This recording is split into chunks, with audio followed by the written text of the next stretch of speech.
Hi folks, I'm here to give you a brief overview of the web application Thinglink, as well as give you a brief tutorial on how to get started on creating your own Thinglink.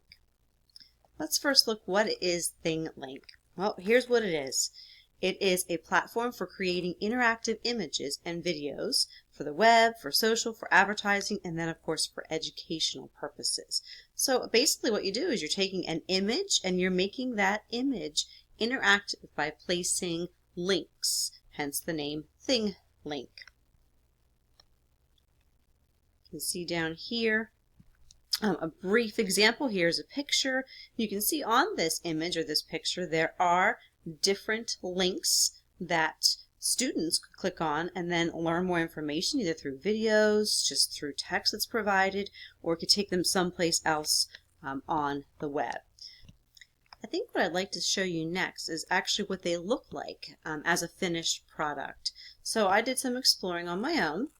So I'm clicking under my account here, and this is the one that we're going to create together in a minute. But there are these things when you explore that if you touch them, it kind of reminds me of Pinterest. You end up pinning images that you can later go back and see. You can also do it a different way by starting a channel. You can create a channel, and I decided that I was going to create this channel that I could possibly use later called Book Bistro. It's an activity that I do where students share their favorite book that they read for the marking period.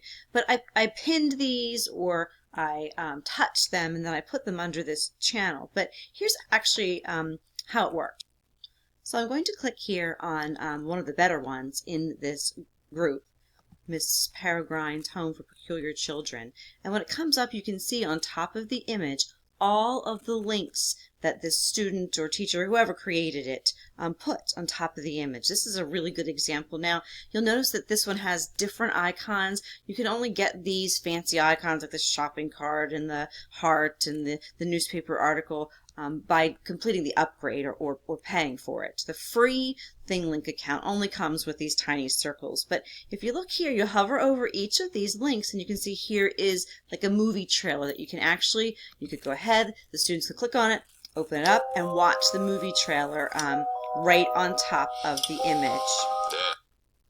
Another example here, they added a link directly to Amazon, so they could open up this link and go right to purchase the book.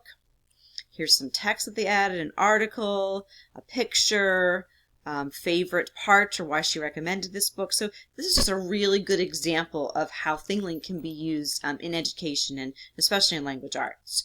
Alright, so moving on to the tutorial. Click on Create. First thing you need to do is find an image that you would like to make interactive with links. Because I teach language arts, I am getting ready to teach character traits, so I decided that my image was going to be an anchored chart. So I download my image. Okay. And now I can click anywhere on here to add a tag or to add a link. So I'm going to click right next to character traits because I think they should know the definition of it. So when I click the circle there, it appears on the screen. Again, this is what I'm talking about with the free version. You only get to the small circles as your icons. So then you can see over here, I'm going to add text to this box. I'm not going to add an internet link or a video quite yet. I'm just going to add text. I want the definition. So I have a PowerPoint that I use that has a definition. I'm just going to come out here and I'm going to copy what character traits are. Control copy, minimize it, and I'm going to paste it in this box. Control paste, and there's the definition. Okay, and you can see it shows right up here on the screen. If I like it, I'm going to save it. So I've saved that link. Okay, I may also, I'm going to go over here, I'd like to let the students know what is analyze, and they often don't know what the word analyze means. So I also have that in my PowerPoint. So I'm coming up here to find the key terms, and I'm going to teach them what analyze means. So I copy the text, and again, I paste it here in the text box, and it shows up on the screen what analyzing is, so that when the students click over that, they will be able to see the definition, and then I'm going to save it. Okay. I've also found a video that helps teach character traits. So I'm going to click over on this side now. And this time, let's go out here. Here's the video that I want to use. And I already have it pulled up because I was trying to get ready for the tutorial here. So I'm going to copy the link, go back to my image, and then I'm going to go ahead and paste the link right in here. And it is so cool. It just automatically comes right into or over top of the picture. Okay, that's the exact video that I want. So I'm going to save that. You can also embed other websites that might have games or activities. One that I like to use, actually I'm going to put the link here, okay, and I'm going to go to, I'm going to show you how I did this, a website called Quizzes, okay. If you aren't aware of this website, the kids really love it. It's much like Kahoot, but it kind of lets the kids work in a homework mode and at their own pace. So I found this character traits practice quiz for them. Okay, but I want them, they're going to do it as an assignment. So if I can scroll down here, all I'm going to do for this one is, I think what's easier, is to go ahead and copy the directions, because it has the actual code in, which is what they need, and they know to go to joinquizzes.com.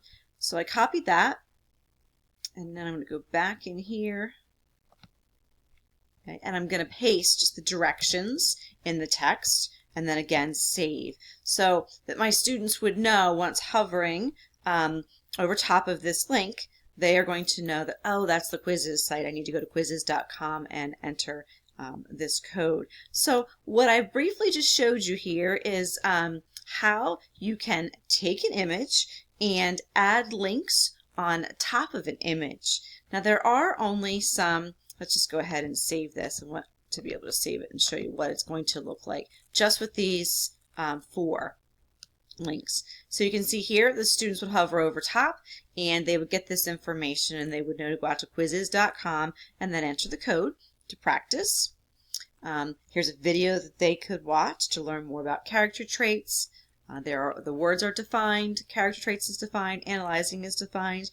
Now one thing that I did try and do, I wanted to post an image on top to give them an example of how we infer character traits through feelings and actions and thoughts and dialogue. I could not post an image on top without the upgrade. The upgrade is rather inexpensive. It's $35 for one teacher, and let's see exactly how many students you get here.